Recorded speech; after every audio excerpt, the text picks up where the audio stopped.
Hello everyone, I'm Nancy Jules and let's continue discussing the poem Evening Landscape by the River written by Jayanta Mahapatra.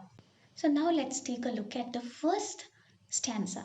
And the first line says, okay, before that let me remember you that the scenes around our poet is really gloomy. The atmosphere is really gloomy and it'll awake pain in one's heart.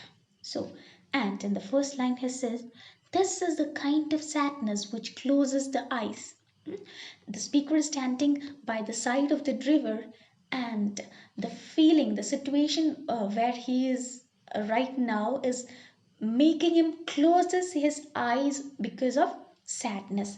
See, ഭയങ്കരമായിട്ട് വിഷമം വരുമ്പോൾ നമ്മൾ involuntary ആയിട്ട് നമ്മൾ ആഗ്രഹിക്കാതെ എന്ത് ചെയ്യും, നമ്മളുടെ കണ്ണടയാറുണ്ട് അല്ലേ? That is happening here. See, the intense sadness which is beyond that typical heartbreak, it makes one closes his eyes involuntarily. Fine. And now in this line the poet is expressing his feeling. Fine, his heartbreak, he's expressing his feeling. And the next line says, here the memory of four phases of the dead never appears.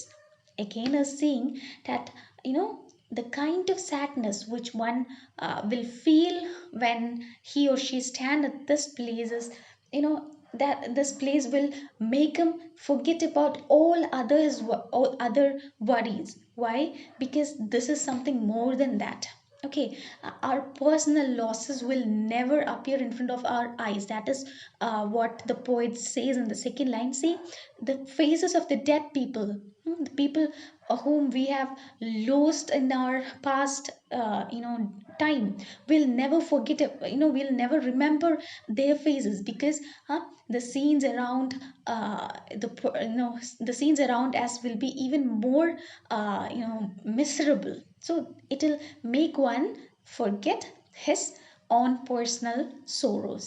And then he is explaining another scene that he finds around him. Now the poet is going to list out the things that he sees around him.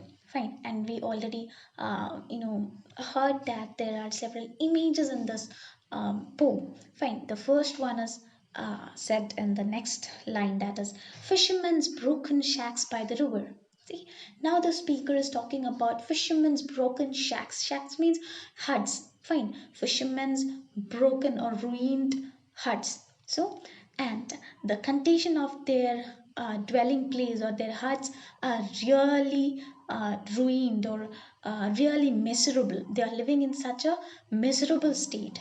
Okay, so we know when there is, when the roof is weak, of course light will enter through the holes and all, right?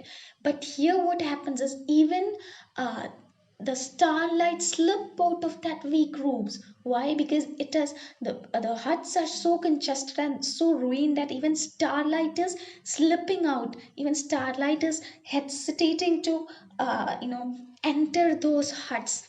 Fine. So this indicated, this dilapidated huts indicates the extreme poverty of this fisher folks or this fisherman community.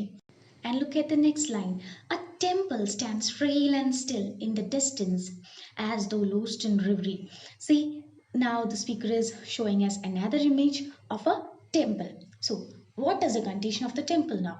It is a deserted one. See, it stands frail, weak, and still. Okay, nobody is visiting that temple nowadays. It's standing there alone. And see, the people can't even find solace in that temple. They don't have time to visit even that temple.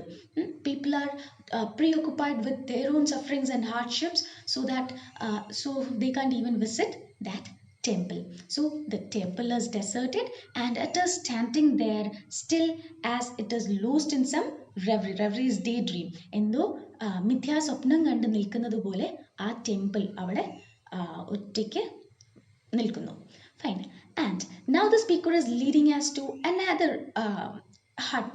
Fine. See, in a hut, a 6-month old child awakes and crawls across the dung-washed floor. See, now we are led to a hut, and there a child has woken up from his sleep. And what we usually see is when babies wake up from their sleep, of course their mother will run to them, rush to them to pick them up in their own arms, right? But here nothing like that happens. The child is awakened, and it crawls itself across the dung wash floor, and not asking where he goes. See, the child woke up from the place where he or she slept, and it is crawling aimlessly.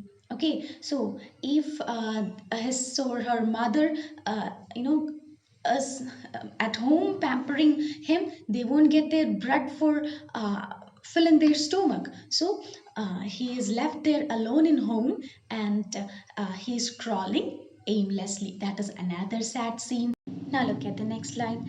It is evening, there is light laughter, and the abundant darkness of water, over which an uncertain light of the moon lies like a familiar but useless ornament. See, now the time is evening, and we can hear laughter from people who are gathered, maybe the fishermen who are back from their work. Okay, and the abundant darkness of water. The water is dark and dull light at the same time, over which an uncertain light of the moon lies. See, over that dark water, there is a shade of moonlight, and the light of the moon is uncertain. That is, it is not continuous.